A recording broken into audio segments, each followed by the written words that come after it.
भाग्या का चेहरा पूरा लाल हो गया था। इससे पहले कि भाग्या कुछ बोले, अनिका ने नक्श का हाथ पकड़ा और तुरंत ही उसे बेडरूम में ले गई। अरे अनिका, नक्श सच सच बताओ, तुम्हारे पास ये पैसे कहाँ से है? यहाँ पे कोई नहीं है।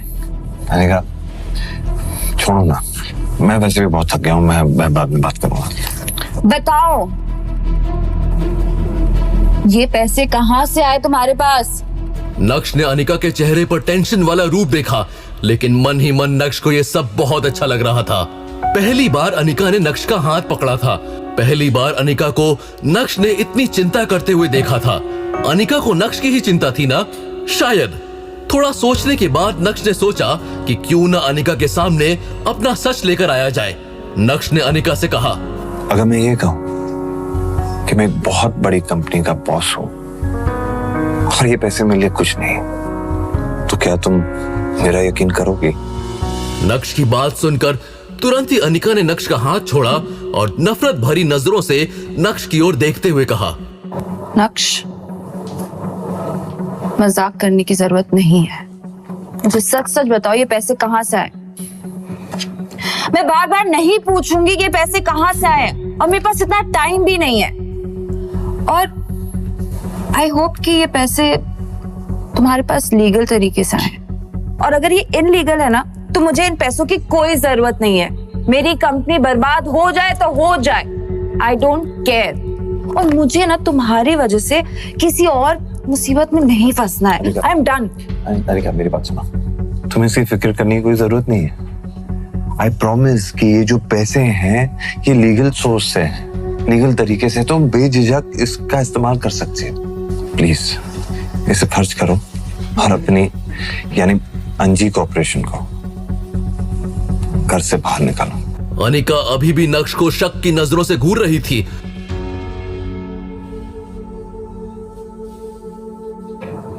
ठीक है, मैं तुम पे भरोसा कर रही हूँ, और तुम भी चिंता मत करो, मैं तुम्हें पैसे जल्दी लौटा दूंगी, जितनी जल्दी हो सकेगी उतनी जल्दी। Okay, thank you. You're welcome। नक्श ने अपना हाथ हिलाया और सबसे पहले कमरे से बाहर निकला।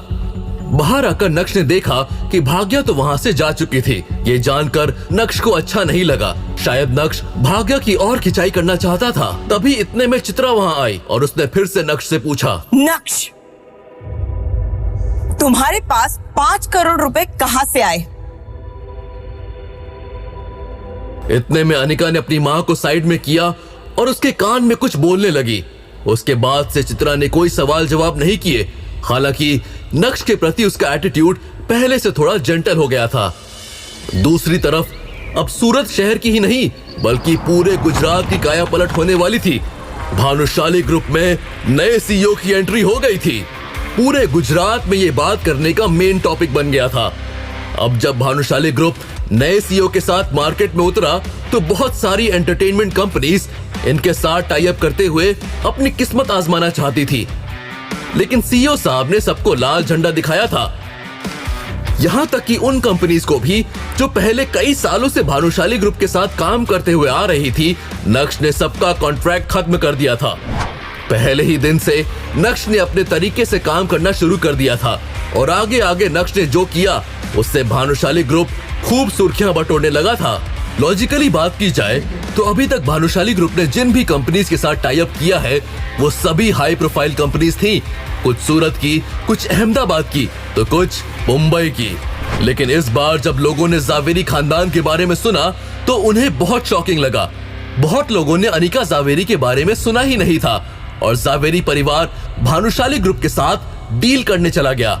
ऐसा नहीं है कि सूरत शहर में कोई जावेरी खानदान को जानता नहीं था, बिल्कुल जानते थे, लेकिन अनिका जावेरी को नहीं जानते थे क्योंकि अनिका तो सिर्फ जावेरी खानदान का हिस्सा थी।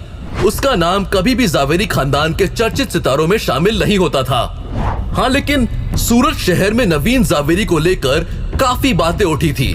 बहुत से लोगों को पता चल गया था कि जावेरी खानदान का चर्चित चेहरा नवीन जावेरी यानी अपने मैम्बो अंकल भानुशाली ग्रुप के साथ डील करने गए थे, लेकिन उन्हें रिजेक्ट कर दिया गया।